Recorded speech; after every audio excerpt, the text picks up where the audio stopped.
We have Stardust. Welcome to the show, sir. Thank you. Very glad to have you here.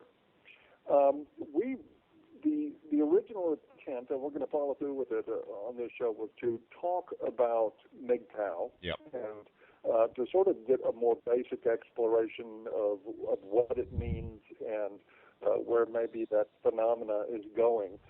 But before we do that, I wanted to bring up something you and I discussed briefly before the show, and that's the situation with Facebook. And for those of you that don't know, Facebook has recently capitulated to the demands, although I don't think they had to be pushed very hard given the makeup of that company. But they capitulated to the demands of feminists who are outraged at the sexism on Facebook. Well, as long as it's sexism against women, they're outraged. And Facebook has agreed to revise their policy on hate speech and on sexism, and they are going to let feminists lead the way in training their personnel on who to boot off of Facebook, depending on what terrible things that they're saying. The really unfortunate but completely predictable part of this is that there's no other voice than feminists on this. They will be the ones deciding what is sexism and what isn't sexism. And, of course, they're going into this complaining about a lot of the images that are on Facebook, that they're being very either offensive to women or promoting violence.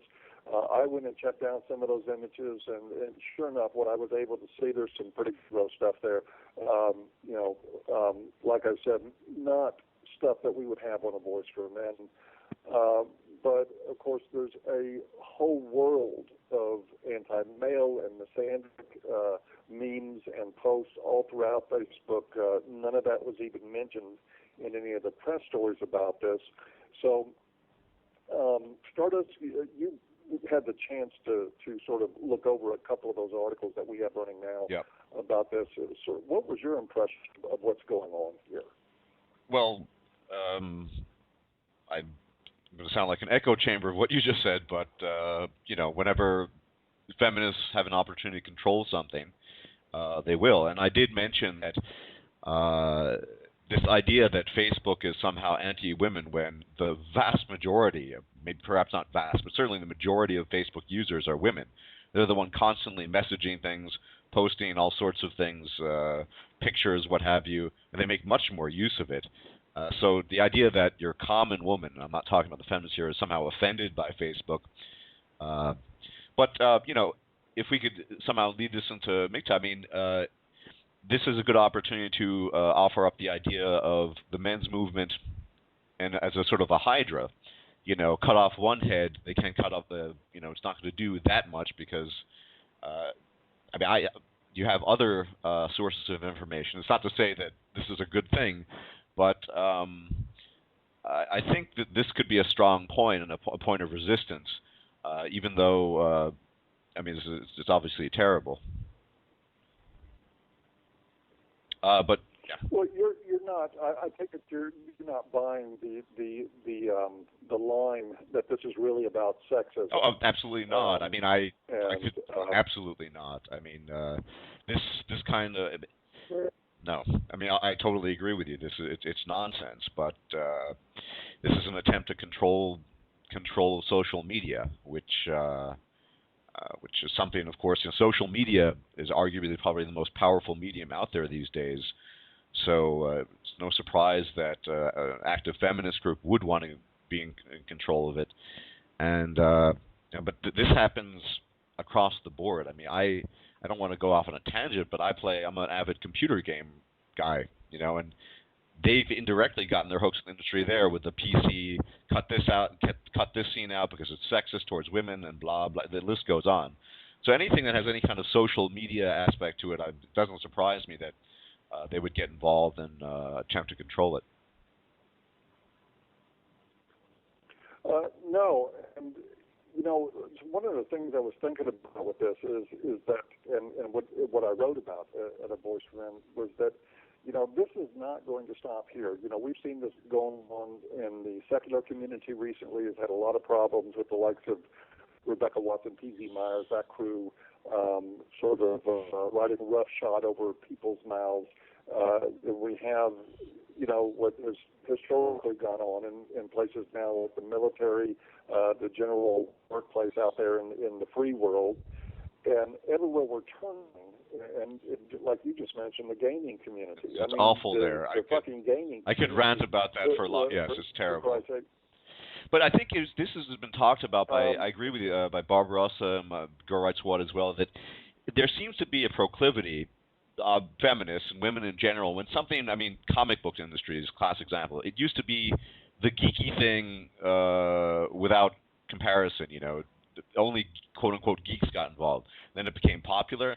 Then women wanted it in. And the feminists wanted it in. And so anytime something is popular and has the potential to have some kind of influence on society, that's when women and feminists tend to sort of get their hooks and their claws into it and want to start controlling things.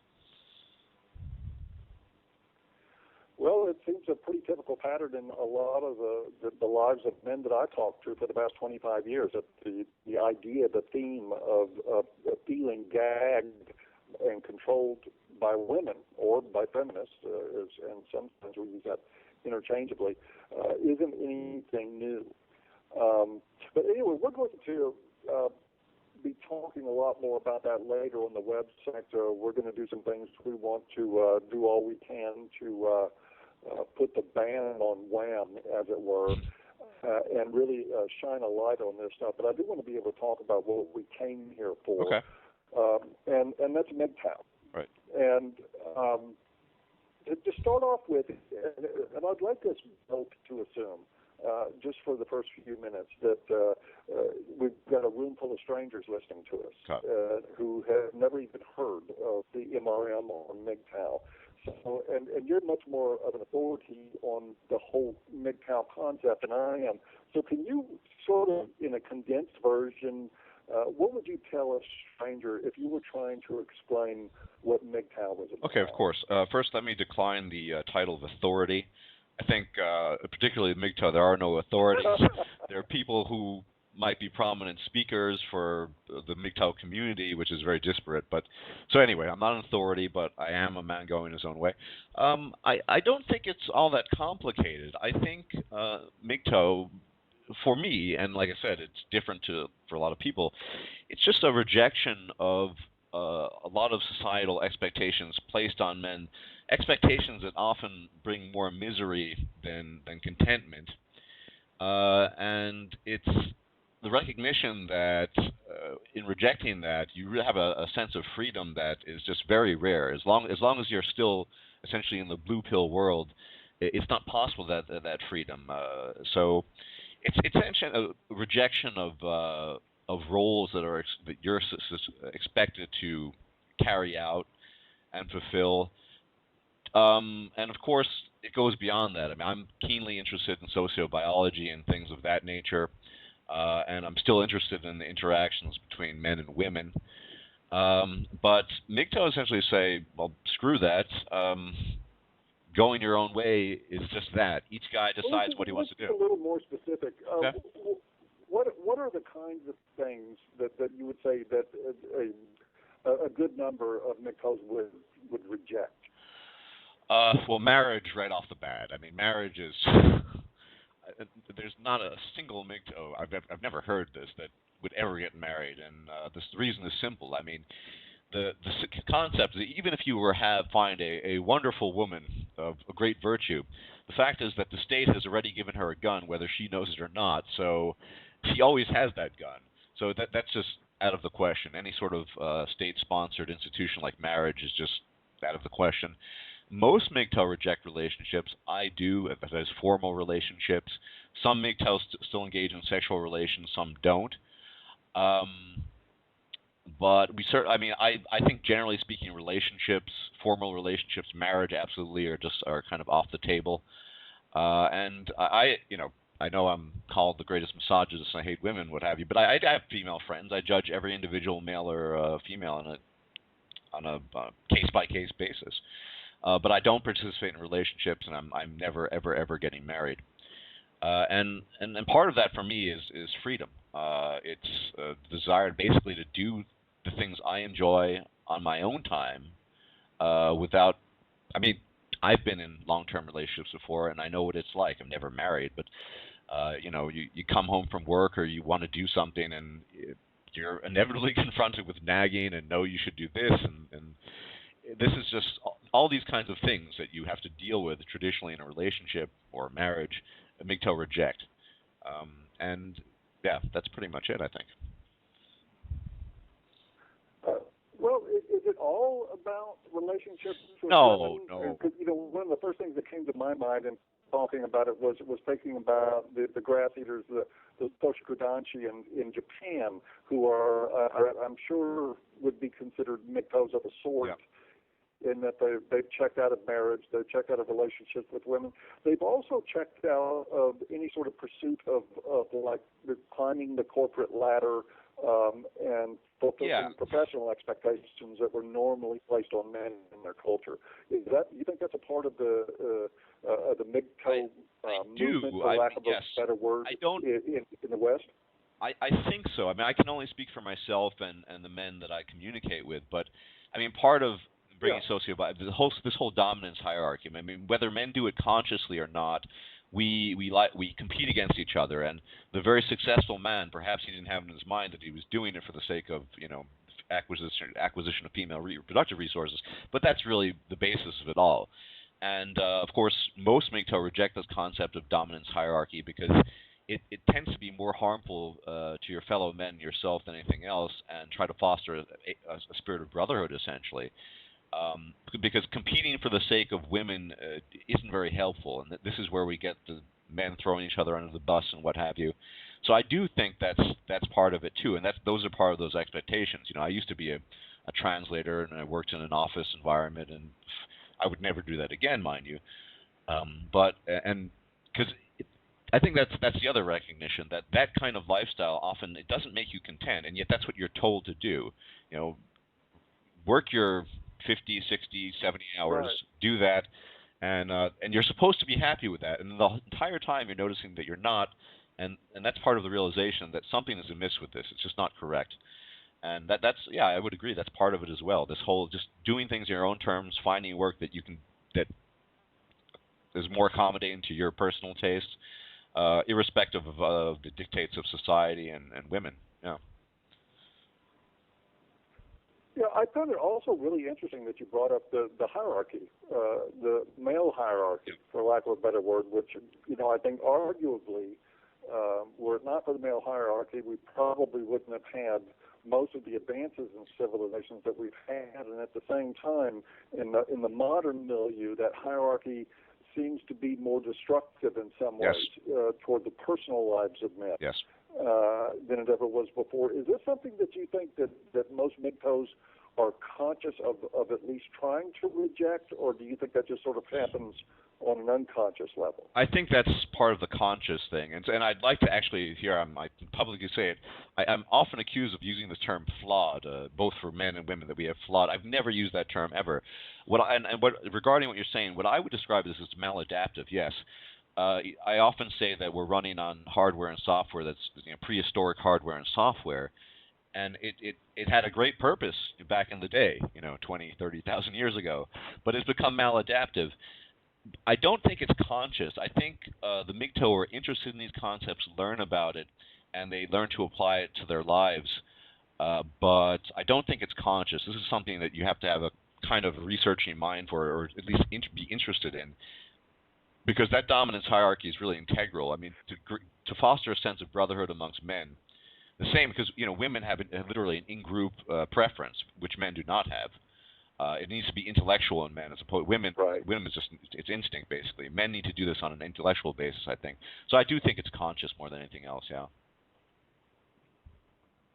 Yeah, that was actually you led right into the next question I had for you, which is this something that men can fully escape from? Can they escape from their impulses to compete with each other? And I'm not just talking about for sexual access, although I really believe that all male-on-male competition is somehow rooted in competition for sexual access.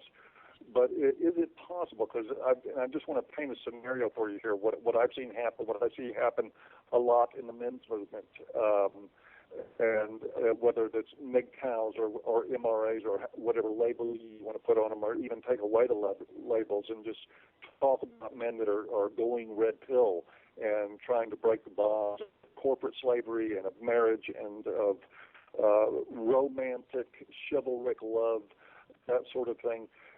You get a group of these guys together, and before long, somebody says something, and then somebody else in the crowd says, you know what, I agree with that except for that one word, and you really shouldn't have said that one word. And the next thing you know, the guy's saying, well, yes, I should have said that word, and the guys are at each other's throats.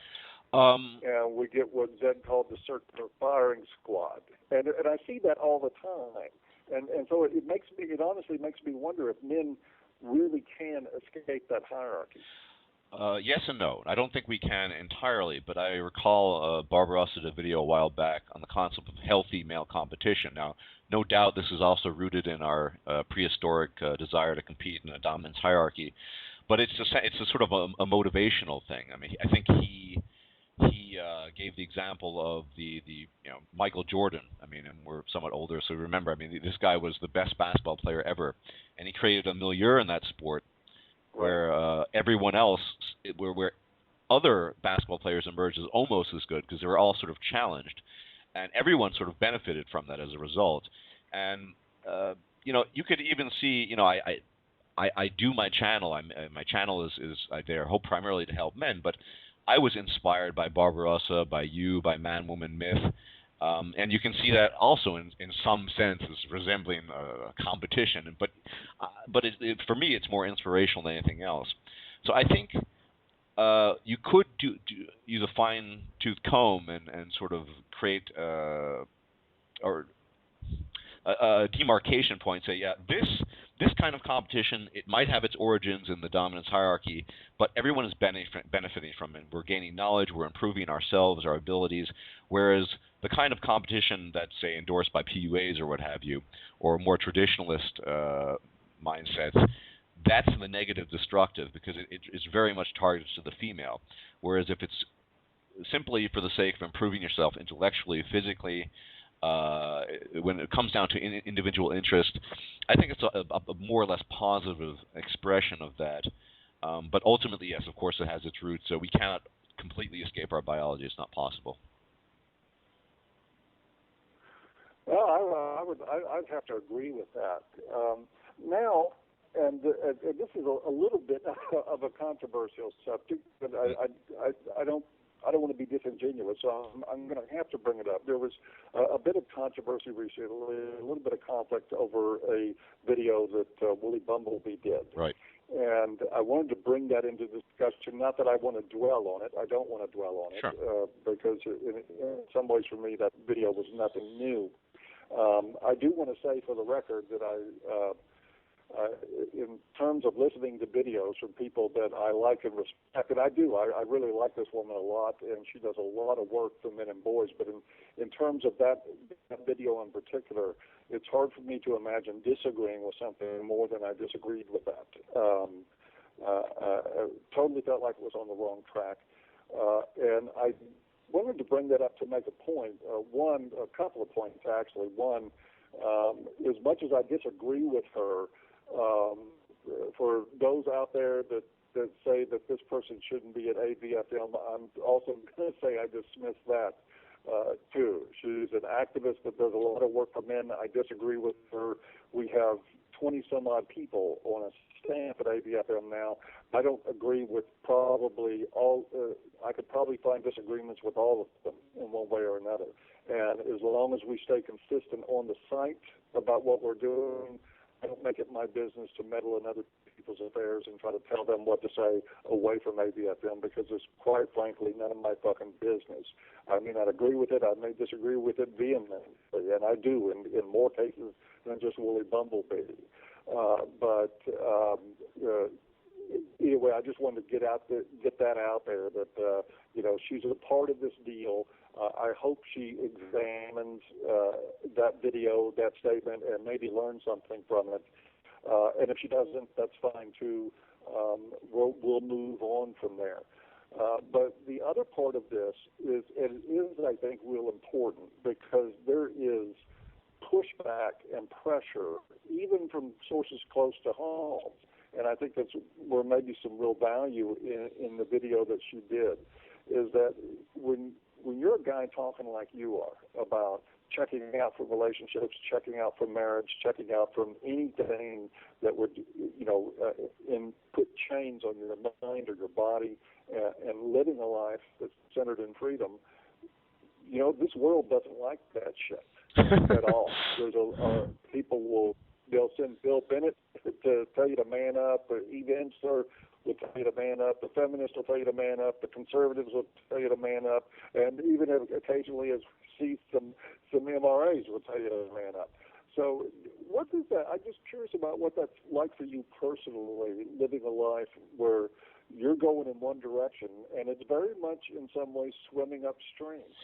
Do you ever just say, screw it, I'm tired of this, I'll just go with the flow? No, never.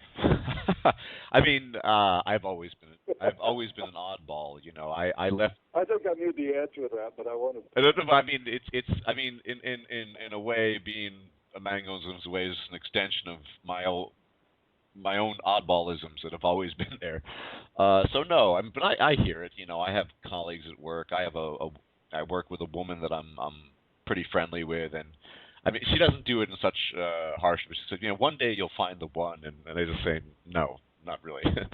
No, I don't think so, because I've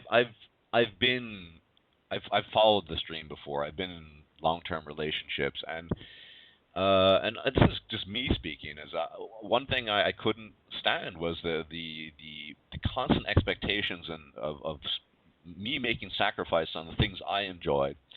And in an inequitable manner, and it's just an incredible feeling to come home from work or have a weekend where everything you do, it's very simple at the end of the day, is on your own terms.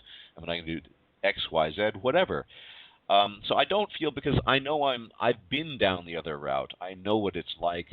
And it's nothing that I enjoyed particularly, but I did it for many years, like so many men prior to going. You've been down that road, Neo. More or less. I can compare the two. I had well over a dozen years of serious relationships prior to going my own way, and I just I know the comparison, and for me it's just the freedom and this value as well. The other thing is that none of the conventional stuff ever made me particularly happy. I'm more content now, I'd say, overall. There are always things I'd like to improve in my life, but I'm more content now than I ever was when I was trying to be quote unquote successful and chase women and what have you. There was something amiss, and I realized that. And I've honestly, mentally, emotionally, never been better, and I think people usually leave me alone about it. But yeah, I mean, online, of course, there are a lot of trad cons, and I don't get a lot of traffic with feminists. It's mostly trad cons and I guess your everyday people who really don't get it. But it's okay. I mean, they're free to do what they want to do, and as long as they don't put a gun to my head, I'll keep on doing what I'm going to do. And even if they did put a gun to my head, I probably still would. So, yeah. Excellent. I want to make a brief announcement here. In a few minutes, we're going to be taking calls. I don't know how many calls we're going to get. We're doing this show at a very untypical time for us in the middle of the afternoon. Where might get some in Europe. I got some on my channel. So. But anyway, for those of you that want to call in and have questions for Stardust or for me or for both of us, the number is 310-388-9709. That's 310-388-9709. I want to move into this in a little bit more, I think, touchy, complicated way, because I think one of the things, and this is a criticism that I have, not just of what I see in the MGTOW phenomenon, but also in the men's movement as a whole. I mean, and I'm addressing this to myself as much as anybody. It's not a session of finger pointing or anything like that. But one of the things that concerns me is that, you know, the idea of either celibacy or no connection whatsoever to women is not something that most men, I believe, are ever going to find in their realm of possibilities for life. There's a lot of guys that are going to want to do that. However, we have the problem that Stardust just laid out earlier. I mean, with marriage, I mean, I've been with the same woman 11 years. I won't get married because I figured out that getting married is you're marrying the state. You're not even marrying the person. And eventually the state's going to, when the relationship doesn't work out, or if it doesn't work out, the state's going to come for you and for your money. So that's a non-starter. But that doesn't mean, for me, I didn't rule out a relationship life. I feel like I'm going my own way as much as any guy. But we do have these problems. We have problems with an entire culture of women that have come to feel entitled and are arrogantly so. We have men that are beaten down into sort of, I don't really much like the word mangina, but I'll use it for lack of a better one. We have a culture of men that just kowtow to women shamelessly. We have dangers in the family court system, and we have dangers in the court system if you're not even married. I mean, there's the problems of false accusations, and everything else is like walking through a minefield. And so, for me, MGTOW makes perfect sense. The idea of really, and I don't mean just my brand of it, but I mean guys that just swear off relationships altogether. It makes sense. I can't argue the logic of that. But I know that some guys are going to want that in their lives. So what I'm sort of wondering out loud here is there a way in this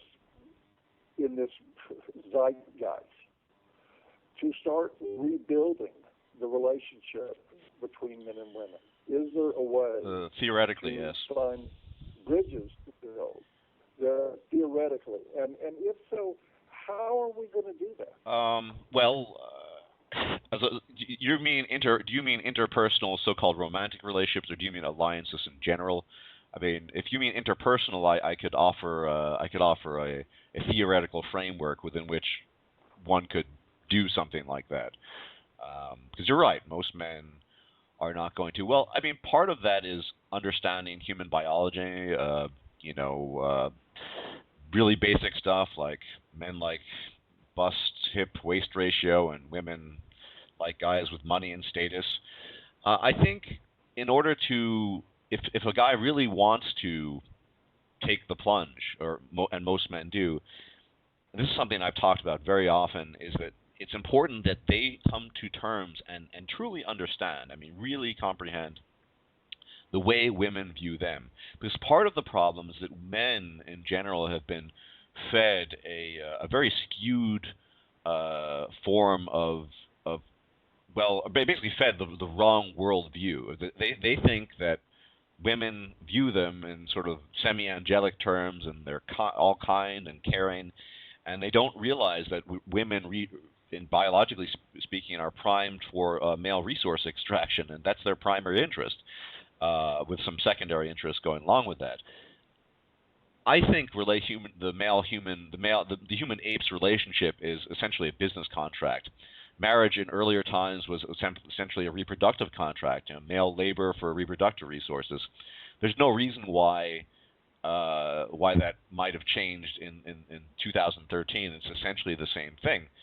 So if men were to entertain that idea, they need to do it with full understanding, with awareness, having taken the red pill, not the sort of glossy, rose-tinted glasses, the romance culture, as I like to call it.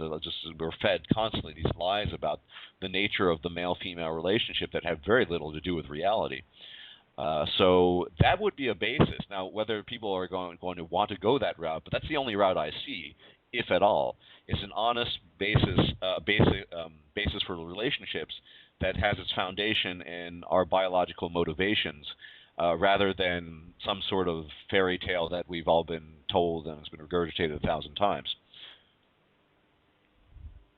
Well, yeah, and I'm certainly, I would be the last person to suggest to follow the fairy tale, but the question that comes to my mind is that if a man can take the red pill and essentially, not be led around by his dick and his programming, if he can find a way to break free of that and to live outside of those influences, at least for the most part in his life, is it possible that there are women that could do that? Of course. That could put their hypergamous tendencies in enough check that we would not have to have, and I'm not talking about just following real true love and go skipping off into the sunset together, but could men and women meet each other on some level ground, understanding that women need to bring resources with them to a relationship, but theoretically, as well as accountability. They have to exist, right? I mean, I've never used the term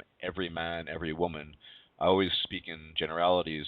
Right. But yeah, it's possible. But the question is, we have to look at the current culture and environment where women get a lot of these goodies. To answer that question, you also have to pose the question: would a man or a woman, if he's been accustomed to a certain lifestyle, in this culture, women basically getting whatever they want, be it from the faceless man, the state, or some lover, saying, "Here you go, darling. You're going to have to take a hit in quality of life, but it's the just and right thing to do."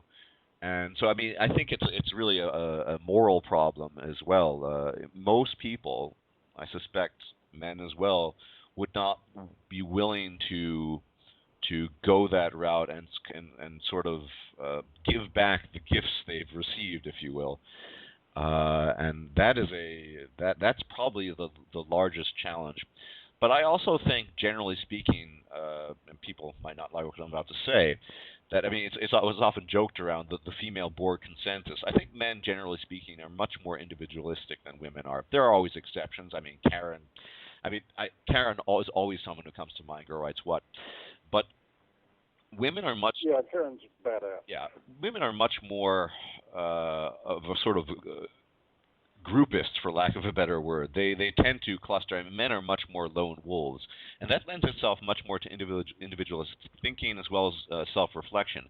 Whereas oftentimes with women, self-reflection is sort of a amalgamation of the groupthink, of the Borg consensus, and say, well, and this is also how women judge men's attractiveness often. They're vetted by other women. So I think fundamentally it's possible, but it tends to be much more difficult for women because of their inherent tendency to think in groups, to see themselves as a group rather than as an individual.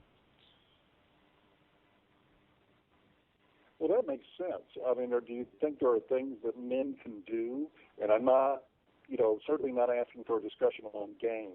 But are there sort of techniques that men might employ to increase their odds of not latching on to the princess bitch and instead find that introverted, disconnected woman in the crowd who is perhaps at least socially withdrawn enough to be less influenced by the groupthink than others. And I wonder if this does fall on men in terms of who they're selecting. Well, because I do, despite the fact that women select for sex, I do think men have some say in who they partner with. Well, obviously, or you wouldn't be here. Yes. Well, of course. I mean, men, generally speaking, I think Man Woman Myth said that what women want, men give them. So men ultimately, I think it ultimately falls to men to change all of this, much more so than women, because men are the ones who put all this into place. The fact that we have a gynocracy in place in most Western countries is due to men following their primal instincts to give women what they wanted, or some women, or even a majority of women in some cases. But I don't know if I can answer this because it sounds dangerously close to sort of dating advice, and I'm very I have no offense. I felt like skirting the edge of that. But I don't advocate dating in any way, shape, or form. I really think it's a crapshoot. It's I don't want to talk about Willy bundling much, but I do want to mention she said that we're missing out. MGTOW are missing out. I talked to Karen about a week ago, and she started. We talked about stuff, and she said, "Yeah, I'm missing out too on winning the lottery." I mean,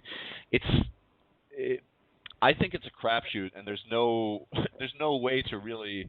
And I'm not talking about game. I mean, any guy with a brain can get laid. That's not the point. But if guys want so-called quality relationships, of course, I don't.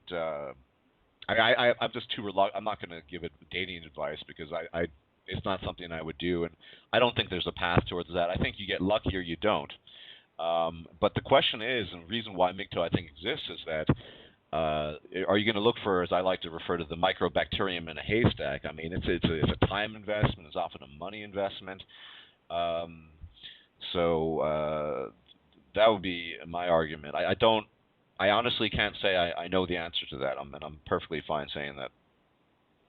Well, let me just, and this is all just in fun anyway. I mean, I don't take this conversation, at least this little part of it, terribly seriously, because you're right. I mean, for an MRA and MGTOW to give dating advice it was pretty comical, yeah, for one. But anecdotally, I just want to talk for a minute about my experience with this and sort of the path that my personal journey took me was after a bad divorce and figuring out that, whatever I had done my whole life with women, I just knew it was fucking wrong, right? How I picked them, the women I picked, what I did to try to impress them, and I'm not going to go into a long, drawn-out thing, but where I ended up with after that divorce was an attitude of two very, very key factors. One, I don't date. If you want to hang with me, bring your purse. Well, yeah. And you can hang with me. And if you can't find your purse, then, hit the road. And also, if you can't find your accountability, hit the road. And it didn't cost me anything to go through, and I went to a lot of women like that who, many of them, I'm sure had in their minds, well, if I just go Dutch a few times, I'll eventually get him to cave in. And I saw that happen over and over and over again. And when they saw that I wasn't going to cave in, they lost interest. Hypergamy won, and of course I won because I stuck by my values. But I did end up with somebody that just didn't have issues with their purse by sticking to my guns. I just wanted to throw that out there, and it's not dating advice, but that I do think that we can have an impact on where we end up, and that while that is a sort of a microbe in a haystack, I don't think it has to be an investment of energy or money. No, and in finding it. I agree. I think this has started us giving it's not dating advice, but one thing I think you can tell men, and I think most men. This is something I've talked about with a lot of guys. It's very rare. I mean, this is a good question. It's a question, it's sort of a test. Ask a woman what she likes about you, and most of the time, in fact, I've never heard anything else, is I like the way you make me feel, or somewhere along those lines. They never talk about individual qualities you have, or it's very rare that you hear that. So maybe a woman who cites specific qualities you have that are important to you, maybe the way you think about things, or your discourse, or whatever, that could be a possible sign that she's actually paying attention, because most of the time, the guy is just kind of this nebulous thing, and I like the way you make me feel amounts to, well, no answer at all. So there are other things, in theory at least, you could use as sort of a litmus test. But as Karen once said, women are fickle, and you might find a woman who's perfectly fine paying her own way, but that's just part of the puzzle, right? I mean, there's just a host of other things that go along with it. So, no, I mean, it's a start, and certain questions, you could ferret out certain answers. I mean, I don't know, but I just feel very uncomfortable. I don't date, and well, I was sitting here doing the math in my head, and I was thinking, okay, willing to find her purse and values-based rather than feelings-based. Okay, now we're half of a microbe in the haystack versus a whole microbe, and those are just two areas. I know it's a difficult deal, but I do think that it's important on some level that at least in terms of discussion, and it may not be appropriate like on a MGTOW forum. It may be more appropriate in a forum like a Voice for Men or something. There really does need to be a discussion for men to have some smarts and to what they're going to do if they're just have decided that going their own way doesn't mean sleeping alone every night, or it doesn't mean being without any sort of a emotional involvement with a woman. On our end, I think we're just cutting the conversation off way too short if we're not willing to at least discuss that. But that's certainly, I'm just speaking on my end of this. No, and I think MGTOW I talk constantly about male and female nature, so even if a guy is MGTOW and still wants to date, at least he knows the deal to some extent. I mean, he hopefully, if he's watched some of my videos, has gotten the idea that all this Hollywood-based romance, fluffy nonsense, isn't really what's going on. So at least he has some basis of knowledge, I guess, to arm himself with. But yeah, no, I mean, obviously, most men, it seems, cannot live without women. It is an addiction, and it's a naturally occurring addiction. And dopamine and all these other chemicals are involved. But yeah, I mean, but a whole bucket of them. Yes. Interestingly enough, I'm planning on doing a video. They did this men actually produce more dopamine than women do, and it was cited in the study as men oftentimes be more susceptible to drug addiction, and there could be analogies in the fact that men often have much more difficult time recovering from breakups and marriages and all these other things. So I think the problem we don't like to talk about, and this is related to this, is that men, even though women are portrayed as being the vulnerable one, women recover far better, far more quickly from relationship breakdowns and marriage breakdowns than men do. And this is part of... it's not even comparable. Oh, yeah. I mean, it's suicide right there. And it's often the case, I suspect, because women have, guys lined up, and they can, the pair bonding chemicals, they can just go to the next guy and get rid of the old ones. But men have a serious weakness. We don't like to talk about this, but we call it male mother need. It's not just sex. It's this desire, to have some kind of, hovering female Madonna-esque spirit or something like that, who's gonna take care of you in your times of need. And we don't like to talk about that. And I think that's part of the problem from a mental point of view, that men. It's relationships are literally a great danger to men, because not every guy can deal well with the breakdown of a serious relationship, never mind a marriage. Men are particularly vulnerable, and that's why it's to find a woman who's equitable enough to understand that without despising it, because I think most women despise weakness in men, is very difficult. Yeah. Well, yeah, and that's I've written on this before, and I've certainly had a lot of discussions about it.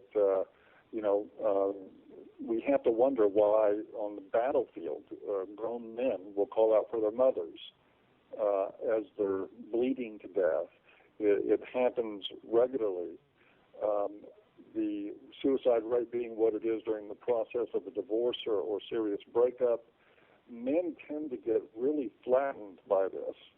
And I've heard some people speculate that it's because men don't have the group support and social support that women do, and there may be some element of truth in that. But I really do think that those things hit men a lot harder, which is why I think it's really good for any man, even if it's for just a little while, to really immerse themselves in a MGTOW lifestyle, to let their brain register the fact that they don't cease to exist without a woman. Yeah, but Paul, it's so tough.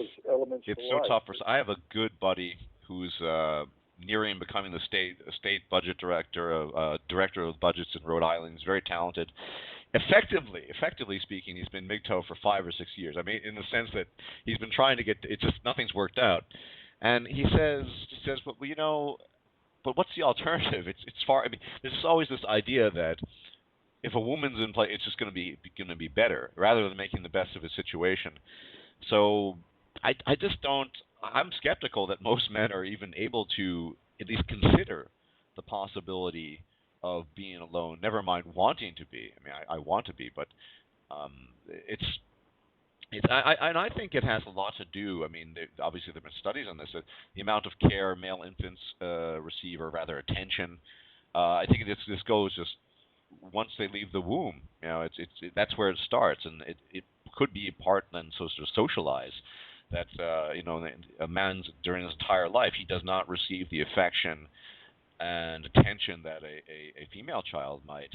And this creates a sort of a gaping wound, if you will, that he has for his entire life that needs to be filled, oftentimes by a woman.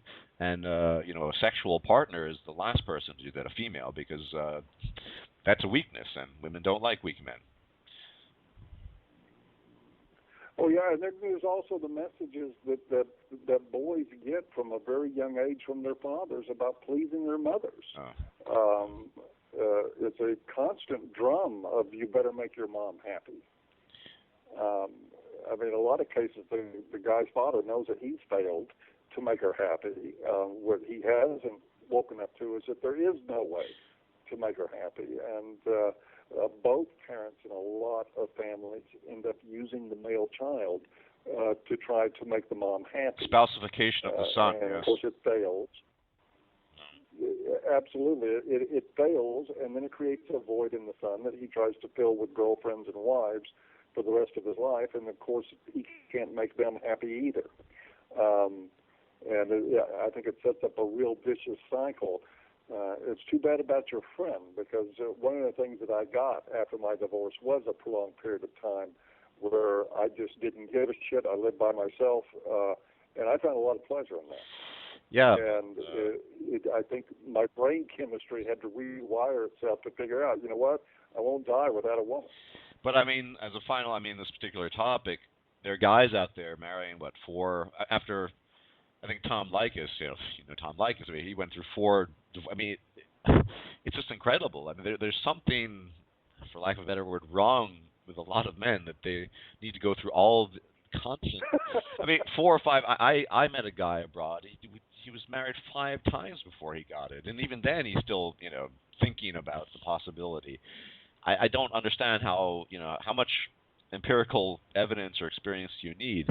It's a serious weakness, and I think men need to. The most important thing is the men openly need to talk about this weakness that we all have. I mean, you know, we all on some level have this essentially a weakness. I refer to it often as kryptonite. Women have this, and I wouldn't say a power, but we are far more susceptible to the fallout of a negative or a bad relationship than women are. I mean, it's partially, as you said, probably because, you know, women they talk about these things, men tend not to, but also, you know, the growing up, the socialization process, you know, men don't talk about their feelings. They talk about everything under the sun, you know, politics, science, games, whatever. They don't talk. To say I feel this way. For many men, it's an odd confession. I feel this way, because that's just not what men do, and that's also part of the problem, obviously. What's also interesting, and I agree with you. I mean, I'm not disagreeing with you at all. That men struggle with that, and a lot of times what they do is they take their emotional states to women, thinking that's a sort of a safe, nurturing place, and they find out that it's not. But yeah, men are very awkward with that stuff, and at the same time, if you look back through history at all the greatest artists, oh yes, the greatest musicians, the writers, the people with the truest high degree of emotional genius, of emotional acumen, are almost all men. 100% agree with you. So go figure. Yeah, but no, I think men are the greater feeling creatures. I think men feel more than women do. They feel more, they just don't talk about it as much. I'd put it that way, maybe. Yep. You know. Absolutely. I couldn't agree with that more. Okay, I'm seeing that James is letting me know that we have some callers. We've got a little over 20 minutes left in the show. We do have some callers waiting. So I've asked them to hold, and I think it's only fair we get them on. So James, oh, by the way, James is not able to screen the call, so this is going to be, with the way we have the communication set up for this show, this is going to be potluck. You know, we might get somebody brilliant. We might get Ted Bundy. You never know. So that's fine. Let's see what happens. Okay. And James. All right, first caller, 480. Hello. Yes, welcome to the show. Can you hear me? I'm not hearing anything. All right, we'll move on to the next one. Okay, next caller, you welcome to the show. Paul, can you hear me all right? Yeah, I can hear you just fine. Who's calling, please? This is Aaron Clary, a.k.a. Captain Capitalism. Ah, welcome to the show. Good to have you. Hi. Good to be on. I had a question for you in Stardust, and it basically is one of practicality. Do you think we're going to see any kind of effective change within our lifetime, given the amount of energy and kind of like it's trying to turn around an oil tanker to get any kind of change in behavior or even recognition in society, especially among women, let alone is it even worth expending our efforts? And probably the best thing we can do is simply go our own way and live whatever finite life we got. Well, so, in other words, is there any hope, or is it just this is what it is? I'll let Stardust go first. Yeah, no, I do think so. I mean, we look at Japan. I mean, people often refer to it with good reason.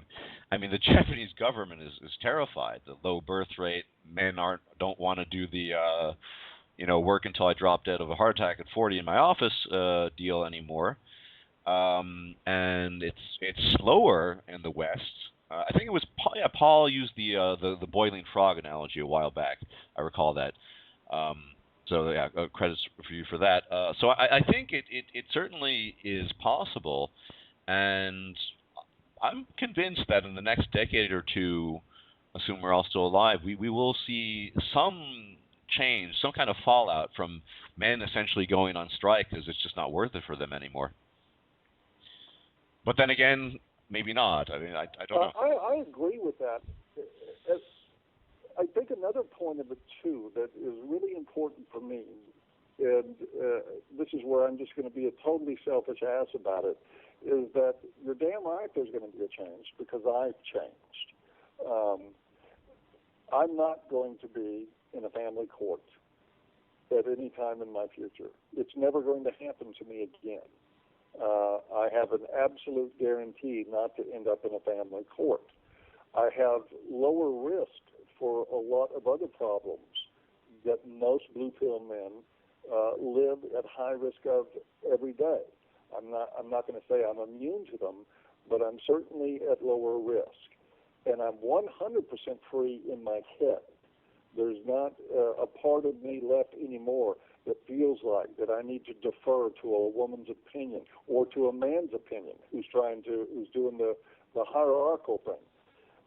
I've always went on the idea that what the men's movement is doing, more than creating a change in the whole world, is creating a subculture, an intellectual haven for men like Stardust and like you and myself and the growing number of others that are checking out of all the programming, or as much of it as that they're able to, and finding a way to rethink their lives, to rethink life, to rethink women, to rethink each other, and to re-envision something that is not what they were stamped out to be, either by their biology or the society around them. So I think we're talking to three of us here. We've already got change right here. And will it affect the culture wide? Yeah, I think it will. Stardust brought up the grass eaters. It's a pretty remarkable thing. The Japanese government is freaking out, and they don't know what to do because they can't defend the feminists, they can't defend women, and at the same time, the guys are saying, screw this. I just don't want to be any part of it. So they're doing the same thing that we're doing here in the West, which is sending these messages of these lame messages of shame that these guys are going, yeah, whatever. And it's really a beautiful thing. I think what's happening in Japan is beautiful because eventually, as this grows, we cannot run a society on female narcissism forever. It just doesn't make mathematical sense. It's not going to happen. And sooner or later, somebody or enough people are going to be smart enough to figure out that Bill Bennett and Eve Ensler running around telling young men to man up and find a wife is not going to work very well for them. So at some point, I do think we will have a culture that starts to recognize that you better start honoring your men, and you better start looking at what makes it worth it to them to do. Can I just say something, Paul? Can I just, may I please just? Yeah. When you say honoring men, I know you agree with me on this. That is a very potentially dangerous string of words, because often that's conflated with the protector and provider, provisioning and what have you.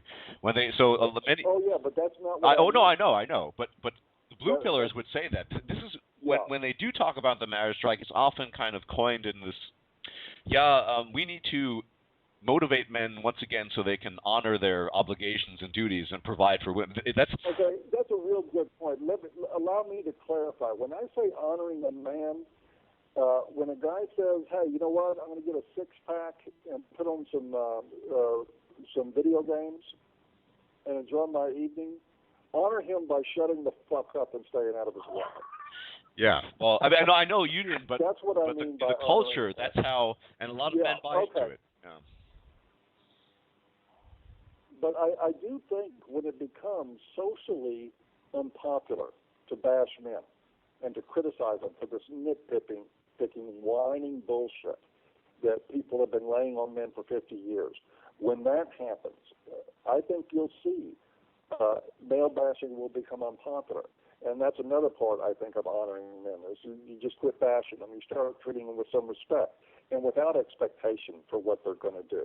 So, yeah, you're right. I'm glad you brought that up, because this is sort of an automatic thing for me. When I think of honoring men, I'm not talking about paying homage to the dumbasses on the white horse that's saying, don't worry, Nell, I'll save you. I'm talking about staying out of men's way and respecting their choices and their individuality, without trying to put pressures on them. And so do I think that's going to happen in our lifetime?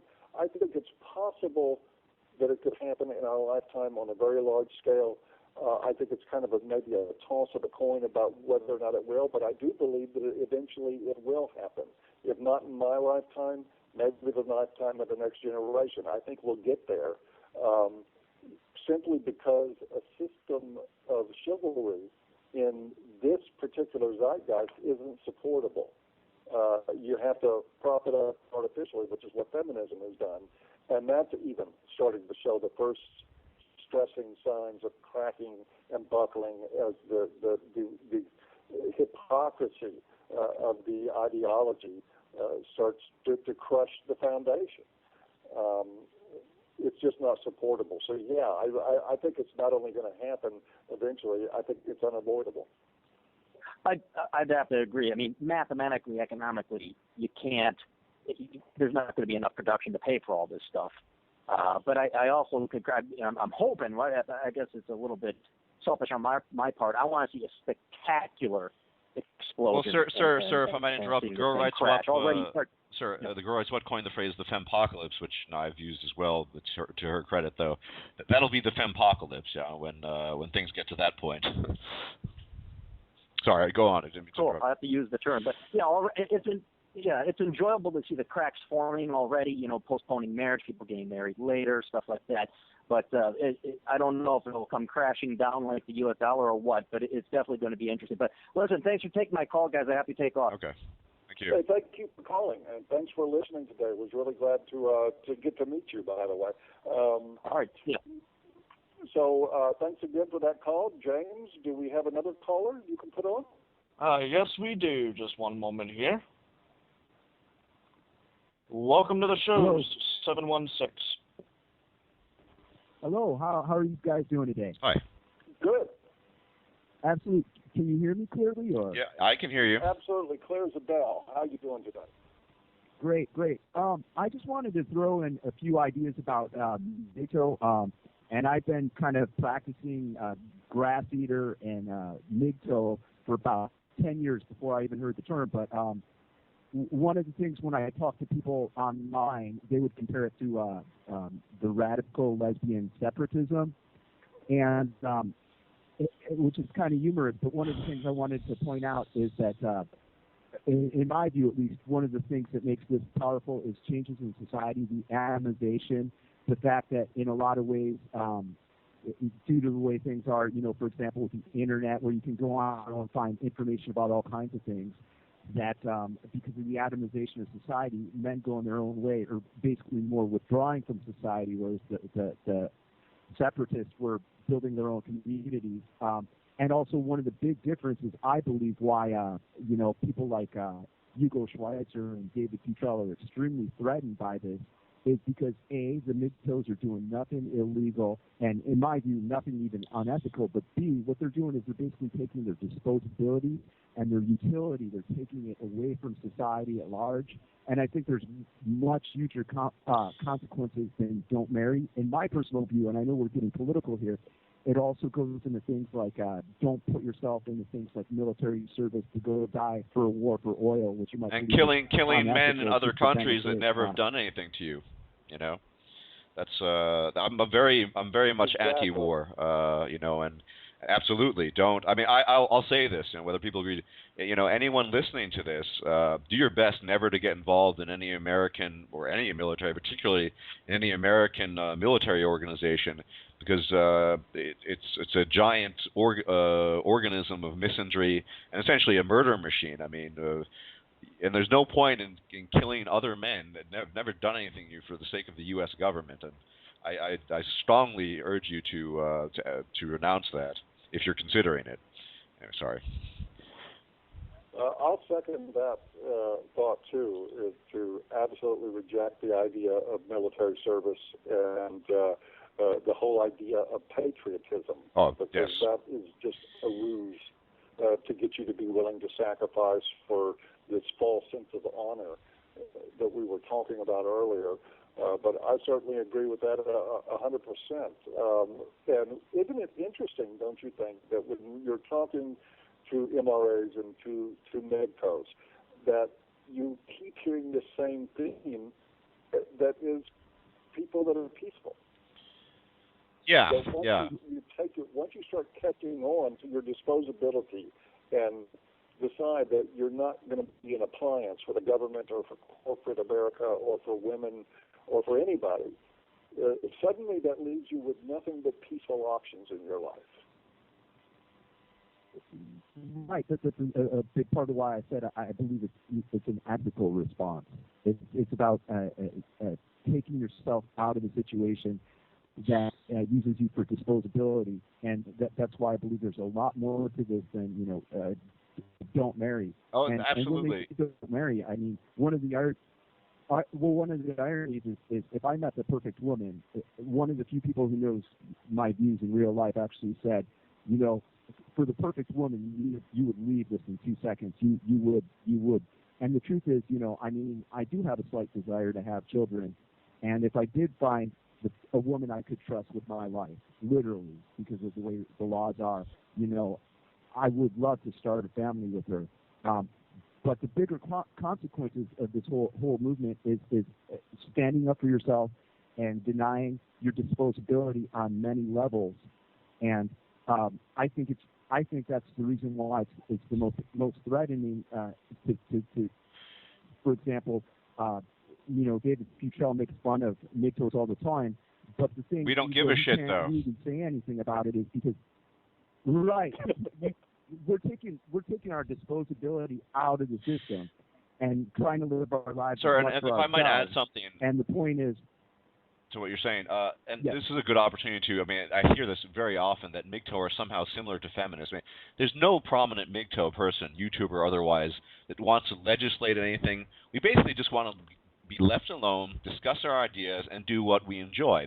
That has nothing to do with feminism. We don't want the government involved. We want less government involvement. We want as little as possible. We just want to do our own thing. And just because you had mentioned how it's sort of being compared to separatist communities, we just want to do our own thing, discuss our ideas, and be left alone and enjoy our lives. That's very different, I think, to feminism. And so that analogy just kind of falls on its face. I just wanted to mention that.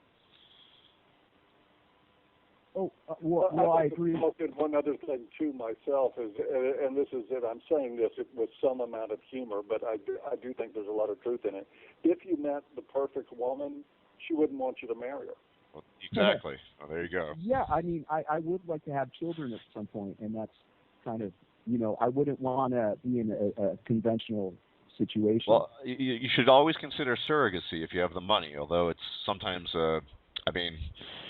it's not exactly the most certain path, but it's something to theoretically consider. I mean, men who really want children, but rightfully distrust the system, surrogacy is a potential option, and it's something you might want to consider in the future. It is expensive, though. Absolutely.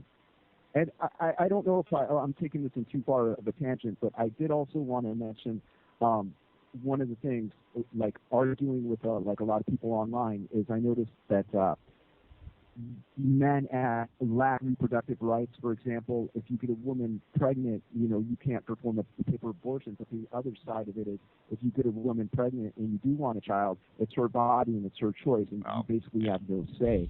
And another thing is the whole thing is in France, it's illegal to find out the paternity of your children. So these are issues where, I don't know if it's a MGTOW issue or an MRA issue, but that's something that men really need to discuss their rights, their reproductive rights, and their health more, I think, openly in a public forum. I couldn't agree more. I want to thank you for your call. We have lots of callers apparently lined up. And we're going to try to take a couple more quick calls before we have to close. We have about 7 or 8 minutes left in the show. So we're going to try to squeeze in a couple more calls to the people that we won't be able to get to. I apologize. Hopefully we can get Stardust back here to do this again. And we could spend a little bit more time on calls. But thank you, sir, for your call. Thank you. And James, let's move on and try to get somebody else in here.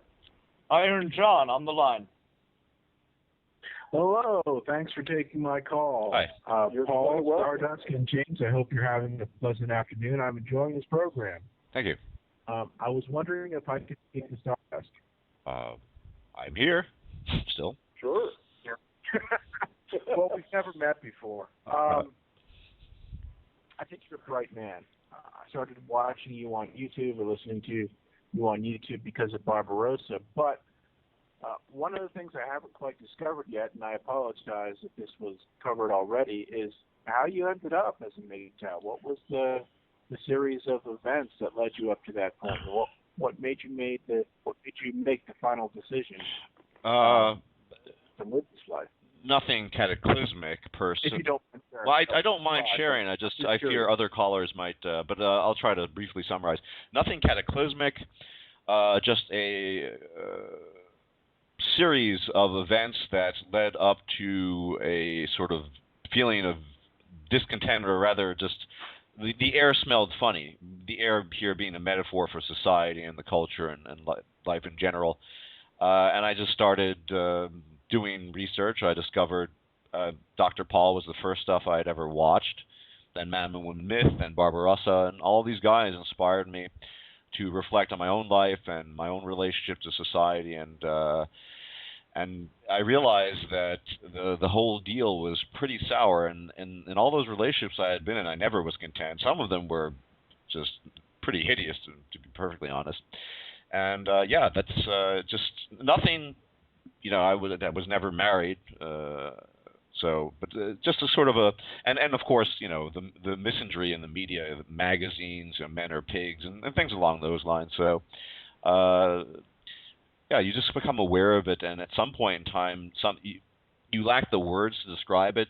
I think it's people like, or you know, videos like Dr. Paul, Man, Woman, Myth, and Barbarossa that gave an actual description to a somewhat nebulous feeling, and once you get past the nebulous feeling, your feeling becomes sort of fueled with words, and yeah, that's pretty much how it all started. Well, I'm certainly very happy to know that I played a role in setting some other guys on a path that led them to a little bit more happiness. That does my heart some good. We're going to have to wrap up here in just a minute. We're not going to be able to take any more calls. My apologies for those of you who weren't able to get on. Again, I will do my best to get this guy to come back and do this again at some point, so we can get some more of your calls in. Let me ask you one question in parting before we go. One of the things that I picked up from your video that sort of launched all this was some talk about MRAs, for lack of a better word, MRAs versus MGTOWs, or the differences.